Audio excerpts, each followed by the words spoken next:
Les amis, ça y est, on repart pour une discussion automobile de qualité. Je suis en présence de Fabien. Salut. J'espère que vous êtes en forme, on est à peu près en forme. Et dans cet épisode, on va parler du top 10 des ventes automobiles du premier semestre 2025. Vous allez voir que c'est assez intéressant à étudier. On va parler d'Alpine A290 Rally, de Lancia Ypsilon HF, de Ioniq 6, pas disponible pour nous. On va revenir un petit peu sur mon essai du Hyundai Inster, peut-être parler de la Ferrari F80. Bref, on va vous donner de la discussion automobile. Et on commence délicatement avec le top 10 des ventes en France sur les 6 premiers mois de l'année. Et c'est toujours intéressant d'y jeter un œil parce qu'en fait, tout simplement, qu'est-ce que ça nous permet de savoir? Ce que les Français veulent. Et Fabien, pour le public, essaye de définir quelle est la 10e voiture la plus vendue en France sur les 6 premiers mois de l'année. La 10e. Ouais, c'est compliqué. Faudrait descendre du début. En vrai, ouais, 10e, c'est français? C'est tout français? C'est produit en France. Je crois que c'est produit en France. Yaris? Oui, Cross? de Yaris? ouf, ouais, de ouf. Yaris Cross, 18 113 exemplaires. On en avait déjà parlé dans le podcast qui n'est jamais sorti, mais en gros, ce qui est marrant avec le Yaris Cross, c'est que moi, j'y croyais pas spécialement. Je comprenais même pas pourquoi ils en faisaient une version SUV.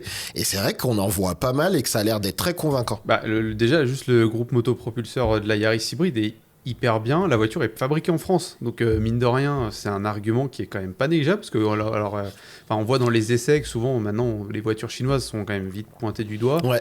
Voilà, sans parler de voitures chinoises dans le reste du top, mais c'est quand même une vraie voiture française, même si c'est Toyota derrière. Donc, ça doit plaire en France. Et surtout fiable, de ce que je comprends, C'est la très fiabilité de leur hybridation est top. À Les part consos sont leur top. batterie qui est la batterie qui permet de démarrer, pas la batterie du système hybride, qui apparemment n'aime pas trop les petits trajets. Donc il y a pas mal d'emmerdes sur les Yaris liées à ça. Bon, après... Ensuite, numéro 9, c'est Renault. Et d'ailleurs, c'est une voiture qui est assez intéressante parce que sur le papier, on n'aurait pas pensé qu'elle fasse autant son trou, même si elle paraissait un petit peu intelligente. C'est un dérivé du Captur. C'est effectivement le Renault Symbiose, beaucoup, hein. qui commence vraiment à se voir. Et je trouve qu'elle est vraiment intéressante. Plus je la vois, plus je me dis...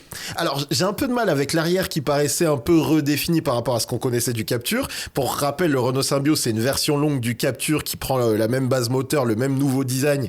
C'est un Captur Break. Qui, à la base, exactement, et qui était vendu que en version hybride au départ, et ils viennent de rajouter une motorisation thermique, et aussi ils viennent de rajouter le nouveau moteur hybride qui avait dans le Dacia Bigster, le 155, qui me paraît incroyable. Et il est vendu à 18 349 exemplaires, ce qui, sur 6 mois d'exploitation, est franchement pas mal. Je pense qu'ils doivent être contents. Ouais, je pense qu'ils sont vraiment contents. En même temps, parce que j'ai vu un article qui disait le succès que Renault n'attendait pas. Ils l'ont pas fait pour rien, sa voiture. Bah, en fait, c'est surtout que la base, c'est que la Mégane a disparu, Mégane thermique, dont le break. Et qui avait quand même, on en voyait quand même beaucoup, ça se vendait bien, notamment auprès des flottes d'entreprises, notamment. Parce que tu as besoin d'une voiture pour rouler avec du coffre, mais sans aller taper dans une gamme quand même sensiblement tuée, plus chère chercher du 3000 et compagnie. Paraît logique, et je trouve qu'il est visuellement, moi je le trouve plus sympa qu'un Captur. Moi je préfère le Captur. Mais c'est quand même bien foutu, et c'est vrai que dans un monde où par exemple chez Peugeot ils ont un 308 break, c'est vrai que la solution Renault Symbiose fait du bien à Renault, clairement. Et justement, juste après, c'est très marrant, 308 non, Captur avec 21 743 exemplaires. Donc il est très proche du Captur. Tu vois comment il est proche, pour te dire. Alors que le Captur, normalement... Comme quoi, il doit vraiment répondre à un besoin bien spécifique en termes de volume. On rappelle d'ailleurs, je viens de tilter, que un des jeux stratégiques qui a été intelligent, je pense, de chez Renault, c'est de remiser sur le Captur et du coup sur le Symbiose, le nouveau système multimédia sous Android Automotive, qu'il a remis, au cœur du game. Ouais, qui a presque même mis un cran au-dessus. Que tu peux le vendre plus cher peut-être. Carrément, il devient plus technologique. Dans une citadine améliorée, t'es vraiment dans la gamme Mégane qu'on avait avant. Et surtout, ça permet de mettre une petite claque à Peugeot en mode... sur le système, notre caisse, en termes de système multimédia, c'est imbattable, quoi. Et en plus, t'as des bonnes hybridations non rechargeables. Donc franchement, convaincant sur le papier. Ensuite, c'est un classique qu'on aurait vu plus haut, naturellement. Classique. Roumain. Un Duster ? Exactement, Dacia Duster à 22 697 exemplaires en 7ème position. Alors, techniquement, parce que je vois que je n'ai pas fait la précision, mais je pense qu'on parle du Dacia Duster 3, ce qui du coup est pas si mal. Quand est-ce qu'ils ont commencé à livrer ? Parce que tu poses une colle, mais je pense que c'était l'année dernière. Donc Donc plutôt bien placé. Après, ce qu'il faut voir aussi, c'est que potentiellement, là-dedans, maintenant, tu vas peut-être aussi avoir une partie de la clientèle Duster qui a attendu ou qui a commandé un Bigster. En disant, l'off Duster, ça me va bien, mais moi, je suis plutôt cool. C'est vrai qu'il faudra regarder comment le Bigster performe. Je sais pas quand les livraisons ont commencé, mais ce sera intéressant de regarder en fin d'année. Parler des livraisons, là, à l'instant T, c'est peut-être aussi des gens qui ont attendu en disant, moi, le Duster, ça me va nickel, c'est parfait, le côté potentiellement 4 roues motrices, etc. Mais il y a une version plus grande qui arrive. C'est vrai que c'est malin parce que le Bigster n'est pas dans le top 10, on spoil un petit peu. Et il faudra voir à quel point, même sans faire le top 10, quelle est la part de vente chez Dacia, parce qu'effectivement, c'est quand même un véhicule qui a de gros atouts. Les prix sont peut-être un poil hauts. Donc il faudra voir s'il arrive à faire son trou. Par contre, c'est un véhicule qui peut grave plaire à la clientèle flotte. Donc c'est un coup, est-ce que d'ici 6 mois, donc fin d'année 2025, voire début d'année 2026, il s'installe littéralement, notamment parce qu'il a de bonnes motorisations. Cela dit, je sais pas s'il y a beaucoup de flottes qui prend du Dacia. Je sais pas s'ils sont bons là-dedans. Je pense pas à la base. Mais en fait, justement, tu sens que le Bigster, il a vraiment été pensé dans cette logique. C'est pour ça qu'il y a eu la montée en gamme sur tout l'intérieur, sur les assistances de conduite avec le régulateur adaptatif maintien dans la voie. Donc après, est-ce que les entreprises ont envie de mettre de l'argent là-dedans? C'est dur à dire, parce que ça reste Dacia et généralement... Il faut qu'ils soient aussi compétitifs en termes de tarifs, et peut-être que c'est pas... par exemple, BMW vend beaucoup en pro parce qu'ils sont hyper... c'est pas mal. Excusez-moi, je me suis un peu éclaboussé. Les BMW sont hyper bien placés. Pour que les voitures coûtent cher, mais en fait, pour les entreprises, c'est hyper avantageux par rapport à d'autres marques qui sont pas très bonnes là-dedans, alors que le prix catalogue, en réalité, tu te dis, putain, ils ont des moyens de faire péter des BM en voiture de parce que limite, ça peut être moins cher que des marques low cost. Ça, c'est ouf. Donc, faut voir si Dacia sont bons là-dedans. Jusqu'à présent, je crois qu'ils étaient pas hyper bons. Et juste après, c'est un véhicule qui est plutôt bien positionné, même s'il n'a pas le succès d'antan. Mais ce qui est intéressant, c'est qu'on l'avait prédit comme pas forcément aussi réussi que ce qui est en train de se passer. Tu l'as. 3008. Exactement. Avec 22 753 exemplaires. Et franchement, en vrai, c'est pas si mal que ça. Place combien là, tu dis 6e place. C'est quand même pas mal d'être 6e parce que ça coûte des sous. Ouais, ils sont quand même placés bien haut de gamme. Ils arrivent devant le Duster à quelques exemplaires près.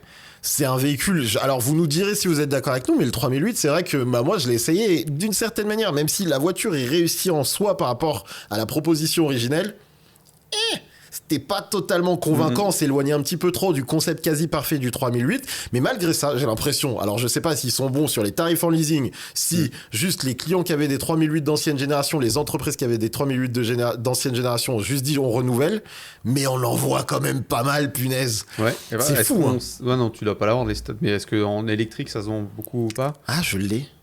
Parce que du coup... Et je crois que c'est pas beaucoup. Ouais. Parce que justement, moi, de ceux que je crois, j'ai l'impression de ne pas en voir des électriques. Non, 4063 exemplaires. Ouais, c'est pas énorme. C'est pas énorme. Ouais. Et c'est... Je crois que si je te dis pas de bêtises, c'est sans prendre en compte les versions thermiques. J'ai un petit doute, parce qu'en fait, dans le classement, on reviendra plus tard, mais dans le groupe Stellantis, comme ils ont eu des voitures multiplateformes, elles intègrent normalement les élects, sauf peut-être pour le 3008. Mais... ils en vendent pas tant que ça. Ensuite, juste après, on est toujours chez Peugeot. 308 ? Non ! 2008 ? Exactement. La 308 n'est pas dans le top 10. C'est ce que j'allais me dire. Du coup, si elle n'est pas là, c'est qu'elle n'est pas dans le top au-dessus. 10. Par contre, le Peugeot 2008, qui lui a toujours le style à l'ancienne, même s'il y a eu le facelift, se vend à 30 810 exemplaires. C'est vraiment, entre guillemets, le véhicule que je comprenais au départ. Je trouvais trop bien. Plus le temps est passé, moins il m'a plu. Le nouveau design me plaît moins parce qu'il y a l'intégration Mathiasogramme triple GIF. Mais visiblement, la clientèle en est satisfait et continue sur sa lancée. Ça se vend mieux qu'un Capture. Ouais, alors pourtant, au niveau moteur, on a toujours les mêmes problématiques dessus, quoi. C'est-à-dire que on est toujours en PureTech, donc les gens y croient. PureTech ou 1,5 litre Blue HDI ou électrique. Électrique, mais l'électrique, c'est 2886 exemplaires. Donc c'est pas, tu vois, ils en vendent, mais c'est plutôt anecdotique en termes de volume. Sachant qu'en plus, après, on fera une petite comparaison entre Renault et Peugeot. Vous allez voir que la stratégie de Renault est très payante. Le truc, ensuite, c'est juste 4e position. On rentre quasiment dans le top 3. C'est un véhicule. C'est marrant parce que on pense pas tant à lui, mais il fait son trou. Alors franchement, tu dois pouvoir l'avoir. Un véhicule, on pense pas forcément à lui. C'est-à-dire qu'il est là, il est dans le paysage. Mais tu réfléchis pas en te disant oui, bah oui, c'est vrai. Effectivement, lui, il est dans le top. Plutôt accessible en termes de tarifs. Exactement, C3. Qui se vend, et je crois que ça n'inclut pas les ventes des versions électriques, il se vend à 31 430 exemplaires. Ils vendraient autant que ça sans électrique? Parce que en fait, le truc... je suis en train de tilter. Que j'arrive pas à savoir si c'est l'ancienne génération, mais théoriquement, c'est pas très cohérent. Non, le seul truc, c'est qu'à la 14e place du classement du top vente sur les 6 premiers mois, il y a la IC3 qui, elle, s'est vendue à 9 473 exemplaires. Donc j'ai tendance à dire qu'on parle de la C3 classique, qui est un... Si c'est le cas, qui est un méchant carton. Ça marche fort. Ouais, c'est un méchant carton, tu vois. Et donc, Citroën C3, ben après, en fait, l'avantage, c'est que, certes, encore une fois, on va parler du multiplateforme et surtout des voitures clones chez Stellantis, mais c'est vrai que c'est un véhicule qui est pas très cher. Et alors, en thermique, je pense que limite, t'en as qui sont sous les 20 000 euros. Donc forcément, le prix, elle est hyper bien placée. À la manière d'une Dacia. Elle est récente, machin. Ouais, tu vas. C'est une voiture qu'il faudrait que je teste à la maison parce qu'elle m'intrigue. Justement, après, on rentre dans... Normalement, le top 3, en plus, tu le connais. 3e position. Clio? Non. Dacia Sandero. 35 393 exemplaires. Et c'est marrant parce que elle a perdu 14,23% de chiffres par rapport à l'année précédente. Donc, alors que jusqu'à présent, les autres que tu dis, enfin, le marché globalement, il est par rapport à ce chiffre-là, c'est-à-dire que le marché, il est en galère. Il y a beaucoup de trucs qui sont en baisse. Il y a globalement beaucoup de trucs qui sont en baisse. Mais c'est marrant parce qu'effectivement, elle a perdu un peu de progression. Après, il faut noter qu'il y a un nouveau facelift qui va arriver potentiellement. D'ailleurs, il devrait pas tarder. On l'aura un peu aux alentours de la rentrée, je pense. Ouais, c'est quoi? C'est le salon cette année? C'est quoi? C'est à Munich, mais je suis pas sûr qu'ils l'annoncent à Munich. Je pense que ce sera plus tard. Et en fait, ce qui va être intéressant, c'est que je pense qu'ils vont surtout faire une match technologique, motorisation, je pense. Est-ce qu'ils arriveraient avec une version 100% électrique? Ce serait marrant, mais je pense pas parce qu'ils ont annoncé des trucs beaucoup plus concrets et moins chers plus tard. Et ensuite, on continue, on est dans le top 2, Fabien. Tu prends le marché actuel, tu prends un petit peu, l'atmosphère et tu réfléchis, il y en a que 2 possibles, laquelle est 2e? Bah, Clio, non? Non, mais non, elle est la pas Peugeot, la Peugeot 208. Alors, mais c'est vrai qu'il différencie avec les électriques aussi. Quoi, oui, mais en fait, d'ailleurs, tu vois, c'est ça que je comprends. J'ai écrit 208 et 2008 intègrent les électriques. Et je sais que la 208 en électrique, c'est fou, c'est 4063 exemplaires. Donc, sur ces 39 385 exemplaires, il y en aurait 4000 qui sont des véhicules électriques. Okay. À noter, pour vous donner un petit peu, de schéma... j'ai perdu mes mots, désolé. Mais en gros, l'idée, c'est de dire qu'on est à moins 22,22%, moins 23% par rapport à l'année précédente. Parce que je sais plus si c'était 2024, peut-être 2024, la 208, pendant très longtemps au cours de l'année, était première des ventes. Et là... forcément, les temps sont un petit peu difficiles pour Stellantis, même si le PureTech visiblement résiste un petit peu, parce que 39 385 exemplaires... Il s'appelle plus PureTech, donc ça change tout. Ah mon Dieu, soi-disant hybride. On en reparlera, mais surtout, numéro 1. Et franchement, de loin... La Clio? Oui, bien sûr. Et surtout, alors écoute bien, 56 302 exemplaires. Attends, mais c'est vraiment... Ça fait plus de 17 000, quasiment plus de 17 000 exemplaires de différence. C'est monstrueux. C'est monstrueux. C'est-à-dire que t'as vraiment l'impression que tout le monde s'est dit, bon, pas tout le monde du coup, mais que plein de gens se sont dit, clairement, le PureTech, Peugeot, Stellantis, on va commencer à se fuir. Et surtout, j'ai l'impression que c'est ça serait curieux de voir aussi, est-ce que c'est des versions... bas de gamme, les nouvelles là. C'est sûr et certain que la Clio, est-ce que en l'occurrence... le diesel se vend beaucoup aussi? Parce que je crois qu'elle est toujours disponible en diesel. Il me semble que la Clio actuelle est disponible en diesel. Et du coup, mine de rien, des citadines diesel, si t'es dans le use case, c'est-à-dire que tu fais beaucoup de bornes, c'est quand même imbattable. Et il n'y a plus tant d'offres que ça sur le marché. Il y a aussi l'effet de... Comment dire? Déjà, les tarifs de la Clio sont plutôt intéressants. Bien placés, ouais. Et aussi, il y a le paramètre de... il y a eu le facelift qui a pris le temps de s'installer et qui aujourd'hui m'a l'air de convaincre beaucoup de monde parce que c'est une voiture qui a un facelift qu'on voit beaucoup dans la rue. Les tarifs sont plutôt intéressants. Ils ont un hybride, un très bon hybride. Un hybride 145 et on est à plus 16% par rapport à l'année précédente. Et surtout, alors on va pas faire le top 10 électrique, mais juste pour replacer un truc... R5... On est où, là, dans le R5 ? R5, 13e place. 13e, ok. 15 752 exemplaires. Ouais, c'est pas mal. Ça veut dire que si tu prends la Clio et la Renault 5 VS, la 208... Oh, c'est un bain de sang. Ce Renault, il les écrase. Avec une stratégie de vendre 2 voitures, là où Peugeot en vend une avec tous les moteurs. Si tu prends... je sais plus, mais en gros, dans mon souvenir, si tu prenais la R5 et le Scénic et la 4e élec, le Renault 4 qui est déjà 14e... 14e en faune élect, tu arrivais à un score de fou malade. Où en gros, Stellantis fait juste. Enfin, Peugeot, du coup, fait juste pas le poids face à Renault actuellement. Mégane, ça se vend encore ou... Enfin, ça se vend. Mégane, ça se vend encore. Mais ça se vend à 4123 exemplaires. Ok. Ce qui est pas incroyable, mais qui est quand même. En vrai, elle est numéro 7 du top vente si on parle que de véhicules électriques.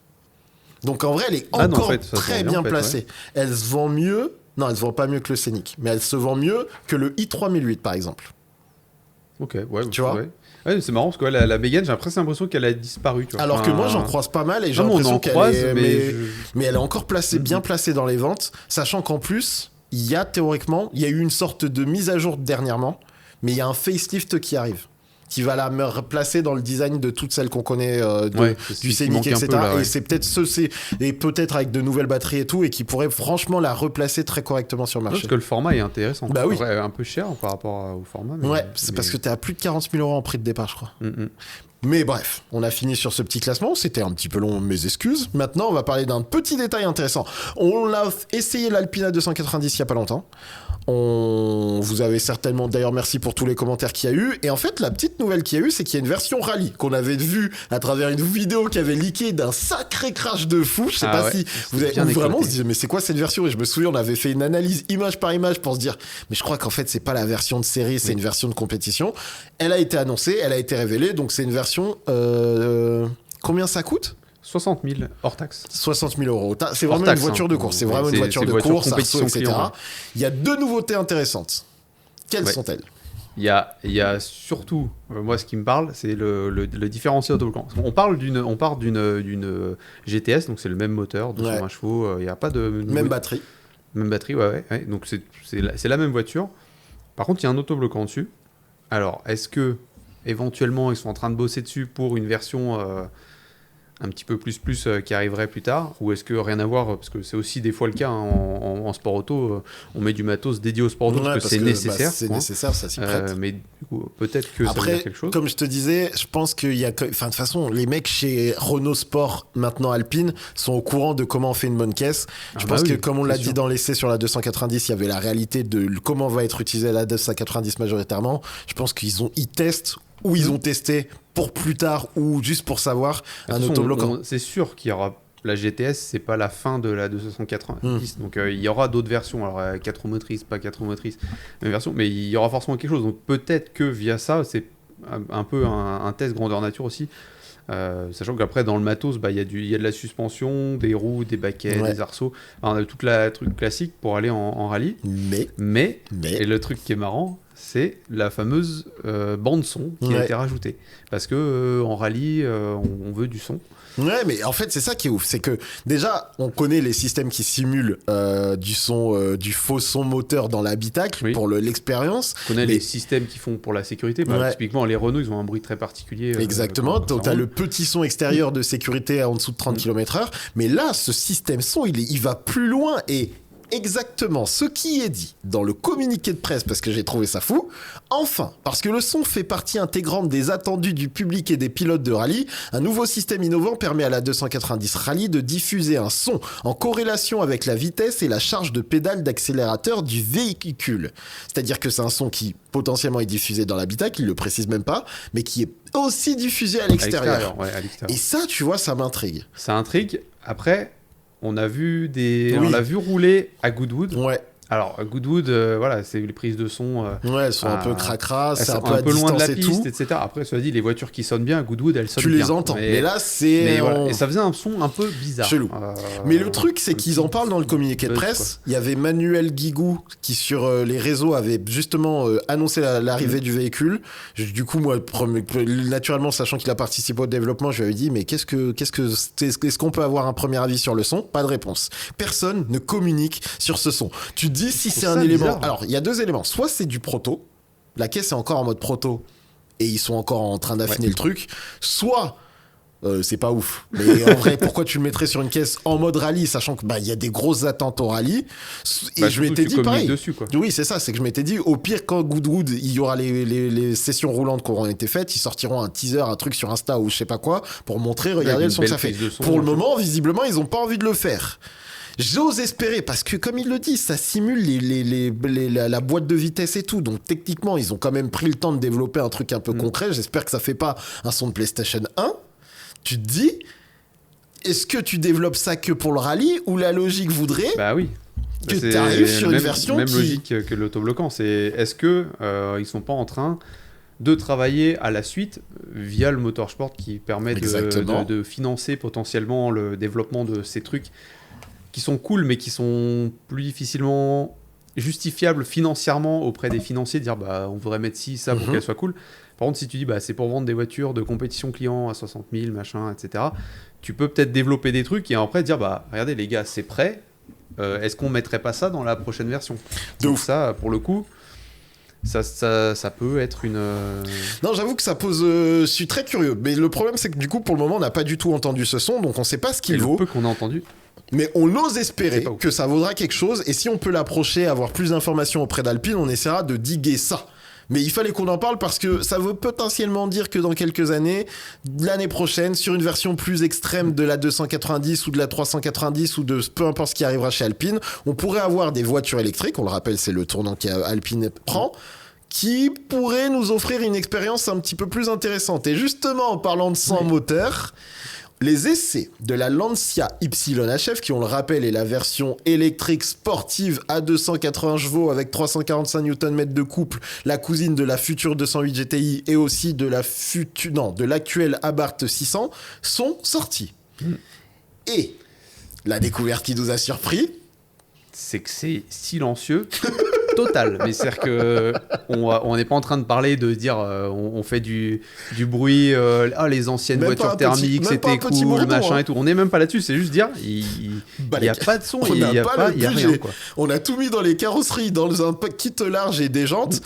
Nous cassez pas avec la tête avec du son moteur. Et à côté, même une A290 fait une symphonie de son quoi. Et en fait, j'ai trouvé ça hallucinant parce que alors après c'est une histoire de feeling, mais moi qui ai déjà roulé du coup plusieurs voitures électriques et aussi des voitures électriques dynamiques sans bruit, c'est ultra perturbant. C'est-à-dire que moi, personnellement, rouler à grande allure sans le son, presque ça paraît incohérent. C'est comme quand tu joues à Gran Turismo et que t'enlèves le son, t'as plus la perception de où t'en es dans ta vitesse, dans ton... Enfin, c'est des éléments qui sont ultra importants. C'est-à-dire que plus loin que juste imiter du thermique, avoir un retour sonore dans une voiture électrique, c'est ultra important à partir du moment où tu roules fort. Et eux, ils ont juste dit non. Et c'est trop étrange. Je suis d'accord. On n'est pas sur le débat thermique machin. On est vraiment juste sur... Où t'en es dans ce que t'es en train de faire. Et puis tu vois, même en rallye, pour de la compétition, donc là on n'est pas sur du gadget, ils sont en train d'y penser, ils sont en train donc en plus d'ajouter de l'émotion à la conduite, quoi. Parce que, d'ailleurs, j'ai pas été convié aux essais, c'est pas un souci, mais ce qui m'a amusé, c'est que les mecs n'ont pas pu essayer la voiture sur route. C'était des essais qui, visiblement, ont été extrêmement courts. Les sessions de circuit qui sont sorties, ils avaient l'air de pas rouler longtemps, quoi. Et j'ai trouvé ça très étrange, sachant qu'on l'avait déjà dit, la voiture, on l'attend depuis un moment. Tu te demandes vraiment ce qui se passe chez l'ancien. Bref, la base est bonne, d'après les retours. Il y a eu Mathieu Santi, j'ai vu aussi l'essai de Andy chez Automobile Propre. La base a l'air intéressante. Moi, l'absence de son m'intrigue un peu. Je crois que la voiture est très ferme. Et elle est aussi en Michelin en Cup, là. Elle est en Cup 2. Si je dis pas de bêtises, je crois qu'elle l'était. Par contre, le truc marrant, c'est que du coup, il y a une HF Line qui a quasiment le même style sans le reste. Et je trouve ça presque intéressant. C'est étrange. Après, le truc du Sportline, machin, truc... Enfin, on est habitué maintenant. Mais après, comme ils vendent 4 voitures, est-ce que c'était nécessaire ? Peut-être qu'ils en vendront certainement plus que la chef, en tout cas, la chef bah. sport. Donc bon, pourquoi pas. En tout cas, en termes de style, j'avoue que ça a un peu de gueule, même si cette Y reste un mystère. Mais bref, voulait vous parler de cette histoire de son. Je sais pas si on va parler de la Inster, parce que en gros, l'essai est sorti. C'est une voiture, franchement, juste pour revenir dessus. La Hyundai Inster, je l'ai essayé pendant quasiment 2 semaines à la maison. C'est une petite Titanium de 3,83 m. Juste, je vous conseille d'aller voir la vidéo, parce que c'est littéralement pour moi la descendante de la Twingo. C'est-à-dire, j'ai jamais eu autant d'espace dans une aussi petite voiture. Elle a une gueule par contre qui est problématique. Et c'est dommage parce que l'intérieur, la modularité, l'espace disponible est complètement fou. Mais Fabien aime bien le style. Mais... je la trouve marrante, moi. Non, mais elle a une bouille. À l'heure où on fait des clones de machin. Mais elle a une bouille pour les années 2000, quoi. Ah oui, non, mais tu vois, c'est ça le problème. Mais limite, du coup, je trouve qu'elle est cool dans son style. En fait, elle est cool dans son style, mais dans le marché actuel, quand tu sais que tu fais face à des 208, des Renault 5, bientôt la clairement. Twingo, et qu'en plus, dans la version qui est vraiment... Enfin, tu commences à 26 000. Mais tu vois, moi, l'approche, je la trouve pas hyper éloignée, par exemple, d'une R4. C'est-à-dire qu'il y a un peu gentillet. Mais avec une bouille qui, quand même, déjà que moi, la R4, plus ça va, plus j'ai du mal. Mais la Inster, c'est-à-dire que si tu veux aller chercher le grand public... Oui. C'est pas les meilleurs choix esthétiques, même si, encore une fois, si vous le pouvez, ou dans 2-3 ans, c'est la conclusion de l'essai, quand ce sera disponible en occasion après les retours de leasing, waouh, c'est meilleure caisse du monde. C'est-à-dire que pour moi, si la Twingo n'atteint pas ce niveau en termes de praticité intérieure, c'est un échec. C'est incroyable à quel point ils ont bien pensé l'intérieur, sachant qu'en plus c'est une voiture qui à la base est sur une base thermique, c'est incroyable. Donc s'il vous plaît, allez voir l'essai, on a besoin de faire des vues, on a besoin d'argent, de YouTube Money et tout. Investissez-vous un peu et en plus vous apprendrez vraiment beaucoup de choses sur une voiture pratique qui mérite d'être connue. Et en plus c'est quand même une vidéo qui commence sur les fesses de Kwame et ça c'est bon. C'est important parce que vous le savez, on s'est impliqué et je suis allé me coucher dedans. Enfin voilà. On doit parler de Ioniq 6. Ioniq 6, ouais. Ioniq 6, pour l'histoire, c'est une voiture qui est un peu bizarre, mais... Je la kiffe. Mais voilà, qui a quelque chose. C'est-à-dire qu'elle ressemble à aucune autre voiture. Ouais. Elle a presque un côté Citroën en certaines formes. Ouais, je vois ce que tu veux dire. Mais elle est encore plus incroyable que Citroën. Mais t'avais fait un essai. Je l'avais eu à la maison. Ouais, en plus, je crois que je l'avais eu un moment. Malheureusement, j'avais pas eu le temps de... C'était en période d'été. Et généralement, c'est un peu compliqué. Non seulement d'avoir quelqu'un pour m'aider à filmer, mais en plus, il fait extrêmement chaud. Donc, dès que je bouge, mon corps transpire. Donc, ce que j'avais fait, c'est quand j'ai ramené la voiture, j'avais fait un long retour sur mon expérience sans faire une vidéo classique. Mais cette voiture, si sur le design au début, j'étais en mode...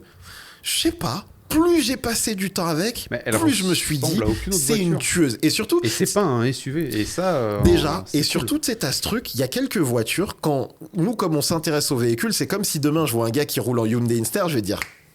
Toi, tu sais ce que tu fais. Toi, t'es un mec qui fait des choix par pure intelligence. Oui. Moi, quand je vois des mecs en Ioniq 6, je vois des gars qui sont trop intelligents dans l'achat. Parce que c'est une voiture avec un espace intérieur monstrueux.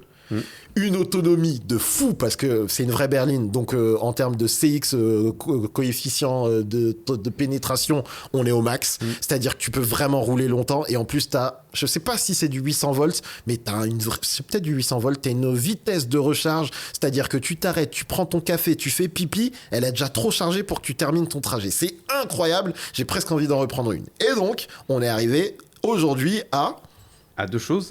Premier, le restylage. Donc, ils ont un peu amélioré la voiture. Elle est plutôt... moi, les défauts que je lui trouvais à niveau de l'arrière et même la face avant, maintenant, je trouve qu'elle est vraiment sympa. Ils lui ont donné un peu plus de force de caractère. Elle est plus de force de caractère, mais elle est presque aussi un peu plus rentrée dans le rang. Ah oui, ils ont éliminé sa singularité. Bizarre, voilà. Et le deuxième point qui nous intéresse aussi, c'est qu'ils ont sorti la version N. Qui avait été teasé depuis longtemps et qui là arrive grosso modo, on va pas rentrer trop dans les détails, mais en gros c'est un Ioniq 5 N dans une 6. Donc on a c'est quoi, on est toujours à 650 chevaux, 700 Nm. On a cette fameuse boîte de vitesse simulée qui est une machine de guerre. Du coup en plus tu vas avoir tous les paramètres de réglage. Et je me dis, ce que je sais pas, j'ai pas regardé ça, c'est vrai, au niveau poids, s'il y a une différence par rapport à un Ioniq, parce que un 5N, parce que le Ioniq 5N c'est quand même une grosse brique. mais en même temps, en taille globale, en batterie, ça doit être la même chose. Je suis pas sûr parce qu'effectivement, en fait, en tout cas, faudrait voir à quel point la caisse est différente, parce qu'en fait, sur la Ioniq 5N, c'est le pack batterie, tous les trains roulants, tout ça. Là, je pense qu'il n'y a pas une grosse différence. Je pense pas que ce soit monstrueux. Peut-être sur légèrement, peut-être le côté centre de gravité, mais encore, vu que les batteries sont en bas, limite, le fait que la voiture soit haute, ça limite, tu vois, j'aurais tendance à dire que potentiellement.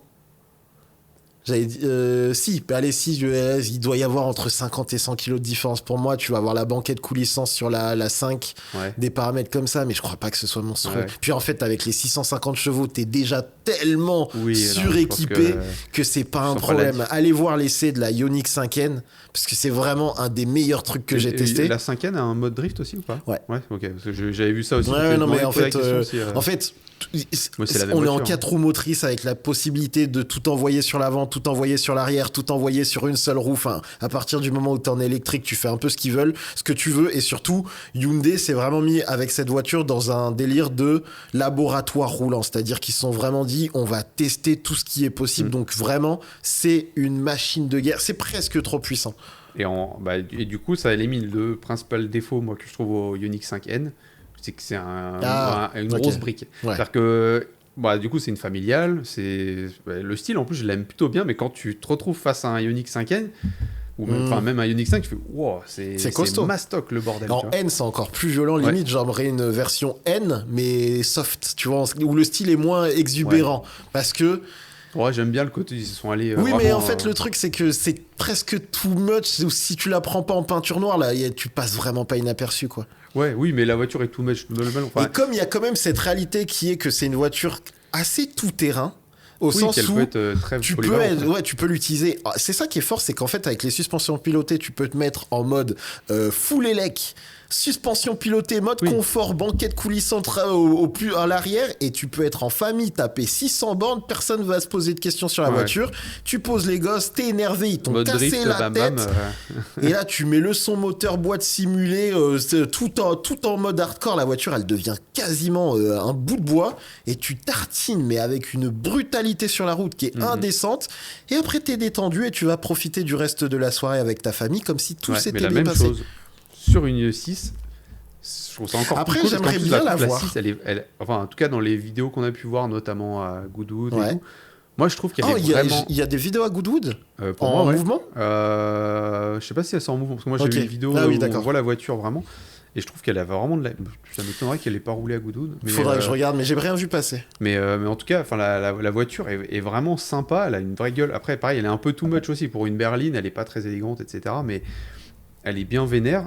Donc plutôt cool, sauf que on va arriver à l'autre point de notre discussion dont faut qu'on parle, c'est que la Ioniq 6 donc la Ioniq 6N c'est pas pour nous quoi. C'est-à-dire que la France ciao, la Ioniq 6 restylée n'arrivera pas chez nous. En fait le truc c'est que comme on le dit, c'est déjà le style était très particulier, en plus dans une voiture électrique qui coûte un peu d'argent, il fallait franchement être connaisseur pour s'aventurer sur le terrain Ioniq 6.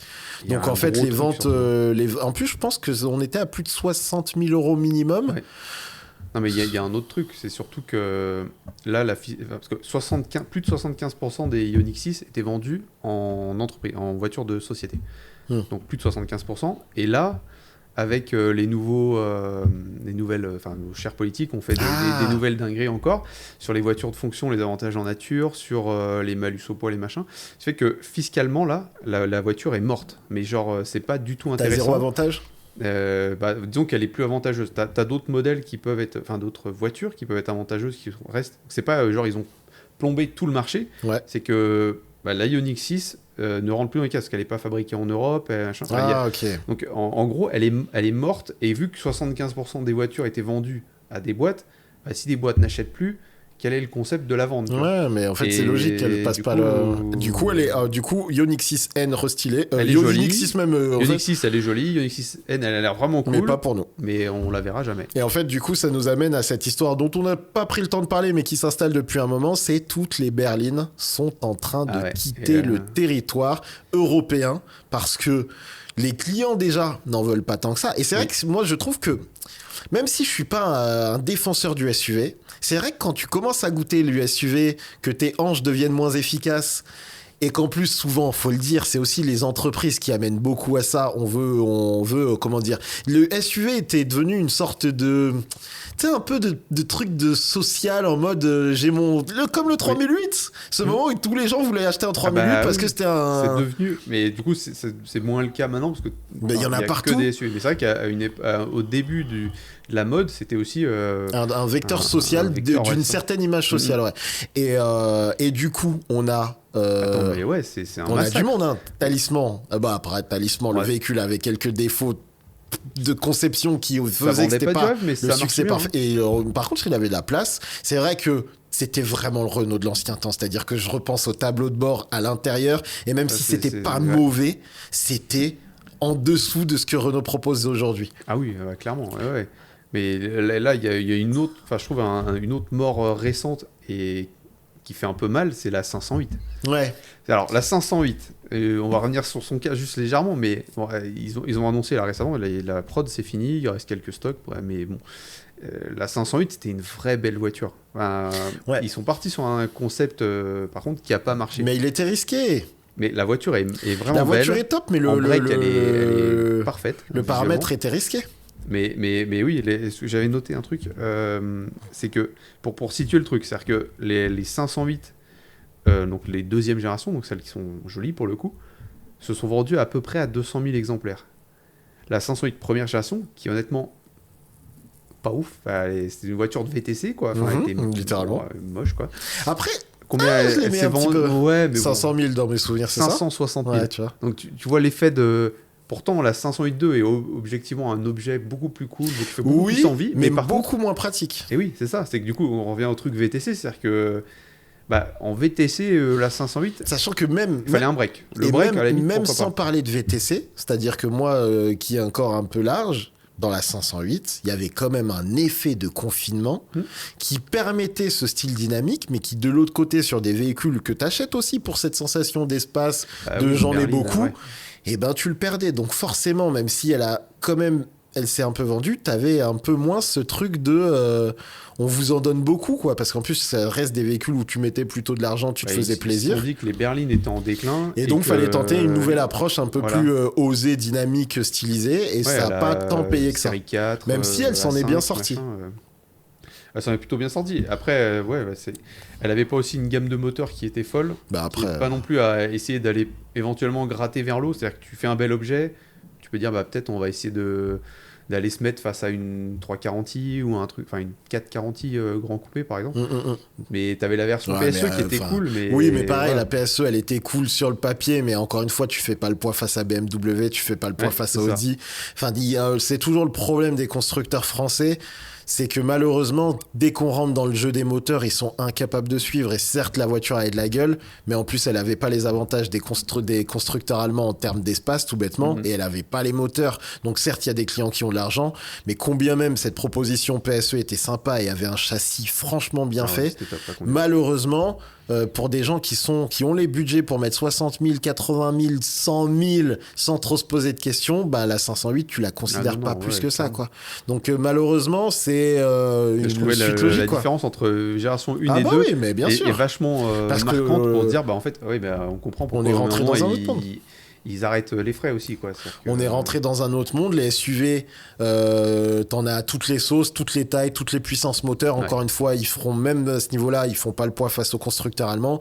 Et surtout les clients. Même moi, j'ai roulé quelques SUV pour les essais. Et la réalité, c'est que dans un usage du quotidien, c'est pratique à mourir, quoi. Enfin, l'espace disponible, même si vous en avez besoin 2 jours dans l'année pour la plupart des clients, ça reste appréciable, tout cet espace pour mettre tes enfants, pour mettre des bêtises dans le coffre, pour rentrer dedans sans te contorsionner parce que tu fatigues, parce que la vie te pèse et qu'en plus on paye beaucoup de taxes tous les jours, c'est pas simple, mais malheureusement le SUV a pris du terrain, on a perdu, je le vois que t'as noté DS9, on a perdu Talisman, on a perdu la C5, on a perdu la Monteo, l'Insignia, même si en termes de vente c'était peut-être moins impactant en France. On a perdu les berlines, on en a perdu, mais même les berlines compactes, c'est-à-dire que que la Mégane telle qu'on l'a connue en thermique reviendra? Pour le moment non. La 308 elle arrive en facelift dans pas longtemps. Mais je sais pas, vraiment on est en train de rentrer dans j'ai l'impression qu'on va aller plus Vert sur les gabarits, type Mégane électrique, type ID3, type borne, parce qu'en plus, du coup, tu as la contrainte du pack batterie de ces voitures électriques qui font qu'ils augmentent la cellule de vie. Et de plus en plus, allez, si vous savez, c'est quoi la berline la plus vendue, la plus présente sur notre territoire? C'est Model 3. Ouais. Qui, encore une fois, n'est pas... Enfin, qui est une berline, mais avec un effet bulle, parce qu'il faut la place pour les habitants. Et malheureusement, la berline est en train, toujours plus, chaque jour, de mourir à petit feu. Ça, c'est indéniable. Il n'y a que chez Skoda où on résiste. Il y a l'Octavia qui fait du mal. Et la Superbe. Ouais. Qui ils sont ont deux berlines très bien vendus en Europe. Et qui sont bien pensés avec un diesel, avec des machines, pour faire des voitures avec des bons moteurs. D'ailleurs, pour rouler, c'est top, quoi. Je crois que j'ai potentiellement Skoda Octavia RS à la rentrée là sur route fermée. Ah, ça peut être sympa. Malheureusement, c'est pas une vraie sportive, donc c'est pas super attrayant, mais pourquoi ne pas aller y jeter un œil à cette nouvelle génération? C'est une rareté maintenant, parce que du coup, t'en verras pas en France. Ah ouais, non, avec donc autant kiffer avec. Et ensuite, Fabien, de quoi doit-on parler? Alors, on va se faire un peu plaisir, parce que là, on parle de berline qui décline, de voitures électriques, etc. Bon, voilà. On va quand même un peu kiffer. Cette semaine, enfin, ou la semaine dernière, entre la semaine dernière et cette semaine, quand même les essais de la Ferrari F80 qui sont sortis. Ferrari F80, on est quand même dans la lignée des 288 GTO, F40, F50, Enzo, la Ferrari. Donc c'est quand même les gros bébés, quoi. Les trucs qui normalement créent l'événement. La machine à rêve. Ouais, c'est ça. C'est des trucs qui normalement même marquent l'époque automobile. Quand ça sort, ça correspond à un cycle, quoi. Tu vois, même la précédente, il y avait la fameuse Trinité là avec la P1 et la 818, la 918 et la Ferrari. Ouais, oui. Et du coup, il y avait les étaient trois. Il y avait une hype de dingue. C'était la folie. Allez, c'était il y a plus de 10 ans. Il y a moyen. Ça devait être 2013, peut-être, comme ça. Putain, ça passe si vite. Mais oui, c'était pour nous, fans d'automobile, c'était la folie. Tout sur Internet, c'était l'effervescence. Les premiers essais, tout le monde était comme des dingues, tout le monde voulait comparer, machin et tout. C'était vraiment marquant, quoi. Et en plus, il y avait un gap de perf et tout, donc tu avais des 1000 chevaux annoncés, à part l'Aveyron qu'il y avait avant, mais sinon, les 1000 chevaux, ça n'existait pas et tout.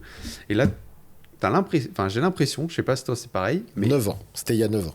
Il y a 9 ans, ok. Ouais. Et du coup, tu vois, là, tu as l'impression que, globalement, ça sort presque dans l'anonymat. On est un peu hypé quand même.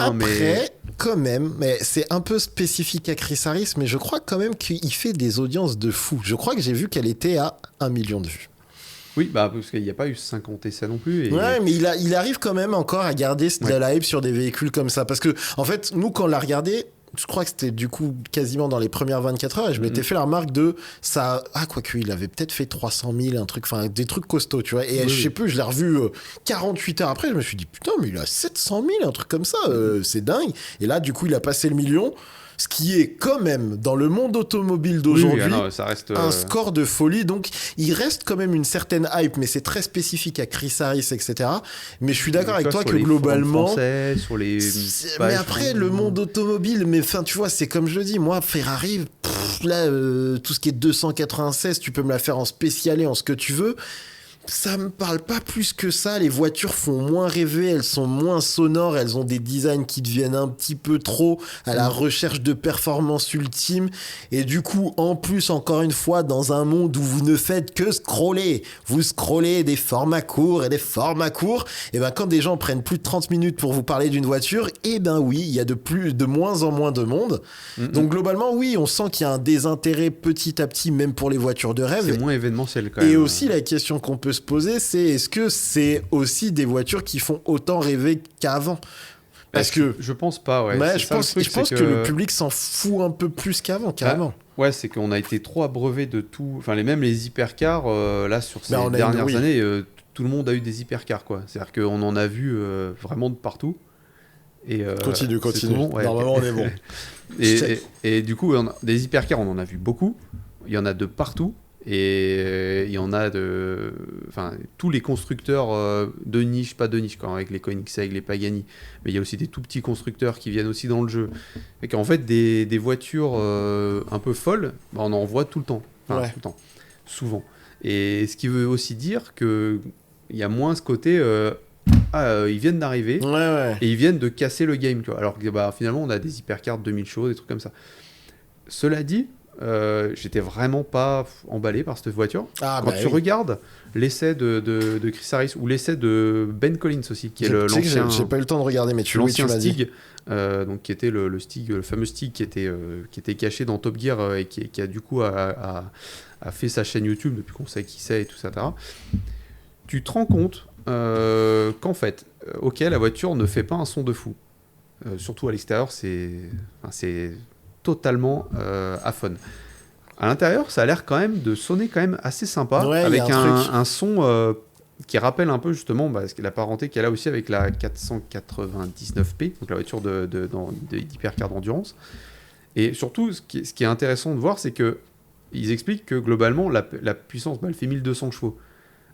En 2025, on pourrait presque dire, elle fait que 1200 chevaux. Parce qu'en fait, une SF90XX, elle est pas loin en fait en puissance chez eux, tu vois. Et elle a un V8 en plus. Mais mais ils le disent que, en gros, t'as quand même une voiture qui a l'air d'offrir une toute autre expérience, quoi. Et en fait, c'est ça, c'est qu'ils ont bossé à mort sur le reste. Donc, t'as le châssis, il est hyper travaillé sur l'aéro. Ils expliquent sur le niveau il y a des trucs qui s'ouvrent, qui se referment pour l'aéro, donc pour la vitesse, puis pour l'appui. Il y a un appui de malade mental.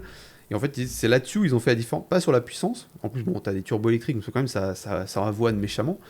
Et le truc que je trouve encore plus cool, c'est que, en fait, finalement, les mecs te disent, sur route, en fait, c'est une sacrée expérience. C'est une voiture qui est utilisable aussi sur... Alors, ça n'a aucun sens sur la route, mais on est tous ici, enfin, si on est passionné, on est tous assez fans de voitures qui n'ont aucun sens concrètement et de les utiliser sur route. Ouais.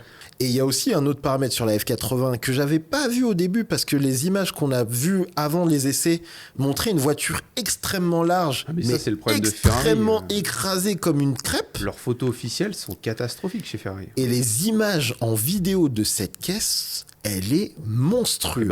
Et dans la vidéo de Ben Collins, justement, ils vont... parce qu'en gros, il dit, sur route, ils tartinent à mort sur circuit, ils font du drift, c'est assez cool à voir d'ailleurs, parce que vraiment, ils envoient du lourd.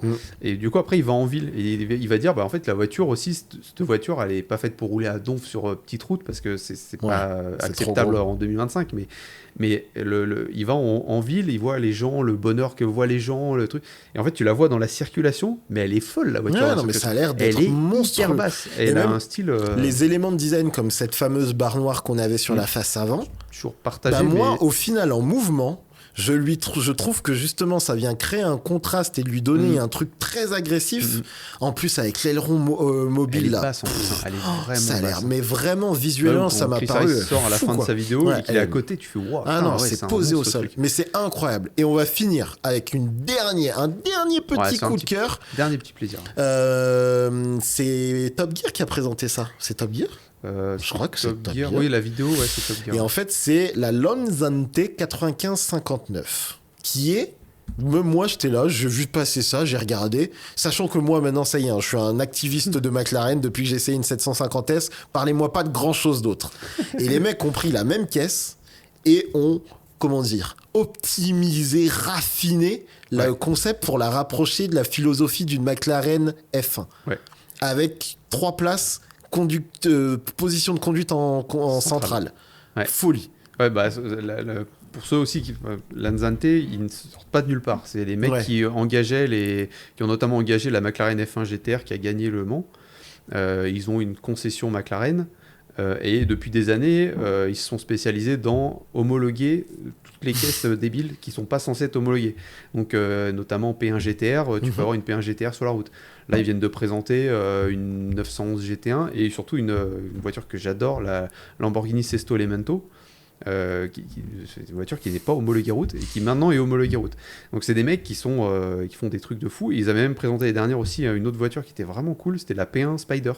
Ils avaient transformé une McLaren P1 en Spider, je crois que c'est 3 exemplaires, et elle était vraiment jolie en plus. Et ils avaient fait une vidéo de présentation où tu vois que c'est pas juste les mecs ont sorti une scie et ils ont coupé le toit. Non, voilà. ils font généralement les projets sont extrêmement propres. L'admission d'air qui était hyper travaillée, bref. Et donc, eux, là, ils voulaient fêter du coup la victoire du Mans à l'époque.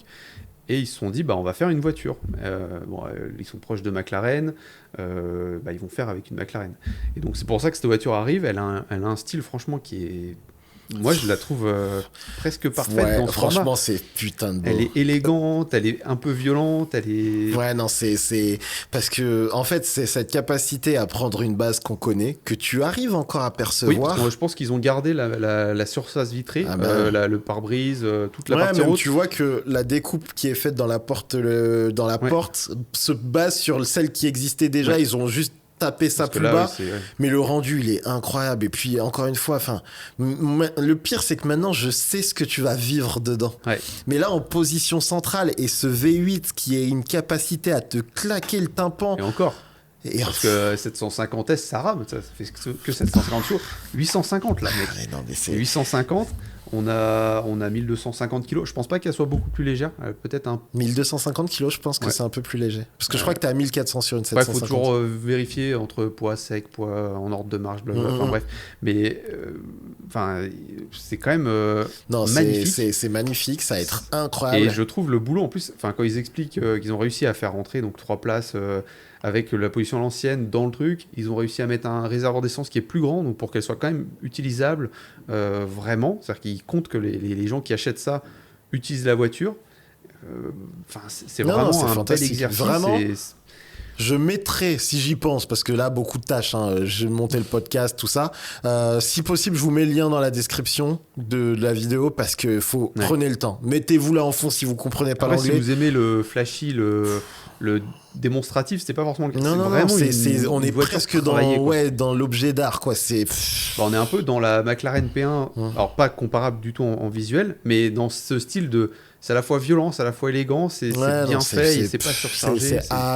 C'est abusé. Et il y en aura 59 exemplaires pour 1,2 million, ce qui est pas... C'est même pas cher.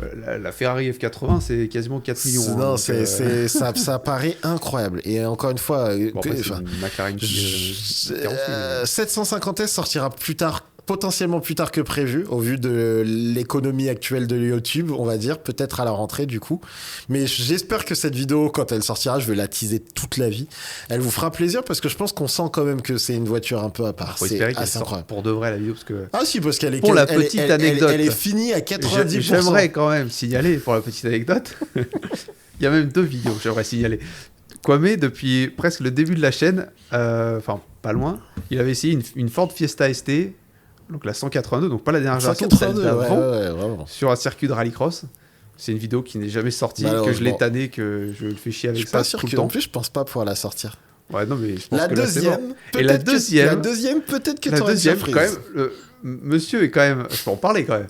N'hésite pas. Monsieur a été invité. D'ailleurs, on ne sait toujours pas d'où ça sort cette affaire. C'est-à-dire qu'en plus, c'était il y a un petit moment où Kwame était quand même beaucoup moins visible et implanté comme sérieux. Kwame s'est quand même fait inviter en Angleterre par Rolls-Royce pour essayer une Phantom comme ça. On ne sait pas d'où ça sort. Ouais. La vidéo n'est jamais sortie. Alors, je suis obligé de donner des explications pour qu'on ne me prenne pas pour un mec pas sérieux. Non, en réalité, ce qui se passe, c'est que très souvent, la plupart des vidéos qui sortent... Attendez, je check un truc. Laissez-moi 3 secondes. La plupart des vidéos qui sortent, en fait, du coup, vous avez le flux classique, les vidéos, les essais que je peux se monter assez rapidement, les voitures du quotidien, etc.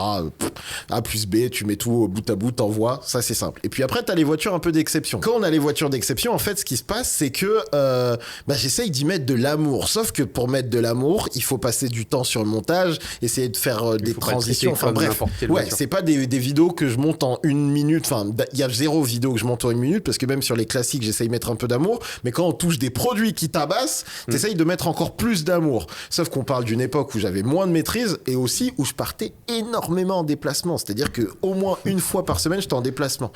Et donc, c'est une vidéo qui a été retardée parce qu'il y avait des problèmes de son dedans.